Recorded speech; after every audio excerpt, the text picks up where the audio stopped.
మన సంయుక్త గారు సర్పంచ్కి ఎన్నికై ఇందాక మాట్లాడిన ఆడపడుచులు పగడాల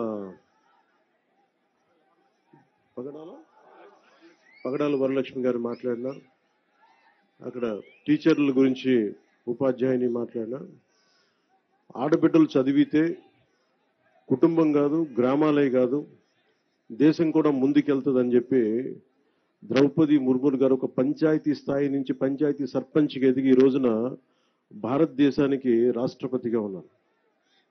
అంటే ఒక స్త్రీ శక్తి ఎలా ఉంటుంది అనేది మనం ద్రౌపది ముర్ము గారి దగ్గర నుంచి ప్రెసిడెంట్ గారు, అలాగే మన సంయుక్త గారిని చూసి నేర్చుకోవాలి. నేను మనస్ఫూర్తిగా ఎందుకు మైసూరవారిపల్లికి వచ్చాను అని అనడానికి, అసలు పంచాయతీ వ్యవస్థ నిర్వీర్యమైపోయిన సమయంలో,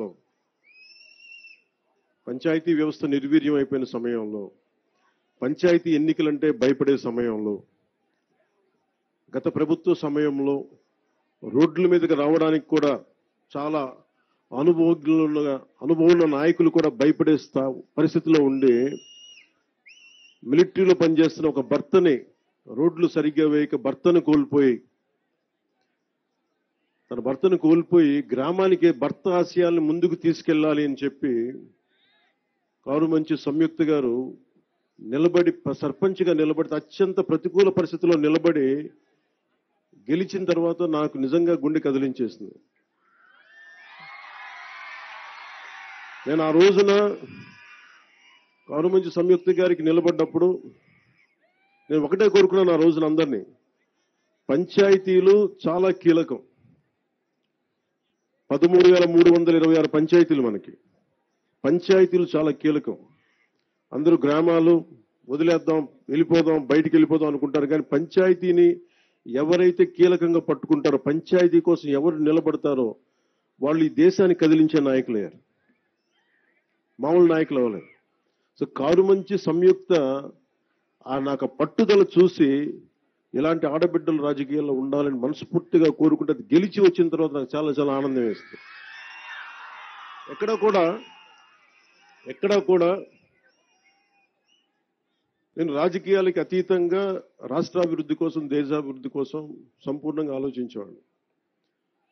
32 సంవత్సరాలుగా స్వాతంత్ర దినోత్సవ వేడుకలకు కానీ, గణతంత్ర దినోత్సవ వేడుకలకు కానీ 100 రూపాయలు, 200 రూపాయలు ఇచ్చేవాళ్ళు మైనర్ మేజర్ పంచాయతీలకి.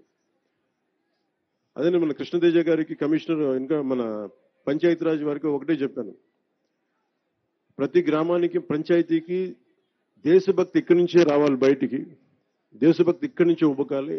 ఏం చేద్దామంటే ఆ చర్చలో ఒకటే వచ్చింది, ముందు మన జాతీయ జెండాకి గుండెల నిండుగా మనకి శాల్యూట్ కొట్టే పండుగ ఇది, మన త్యాగాలను గుర్తుపెట్టుకునే పండుగ ఇది.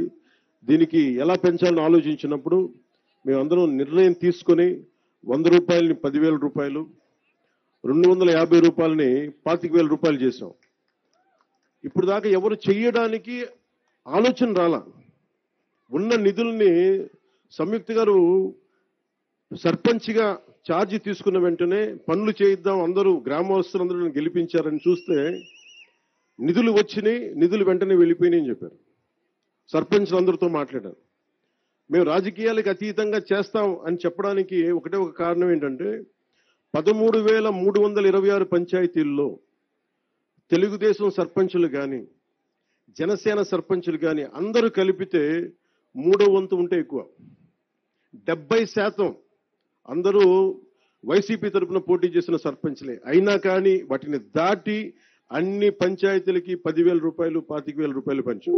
ఇది మా చిత్తశుద్ధి గ్రామాల వైపు. అంతేగాని ఎవరు దాన్ని అసారథ్యం వహిస్తున్నారు కాదు, మన గ్రామాలకి ఏం కావాలి అని ఆ చిత్తశుద్ధిని చూపించడానికి.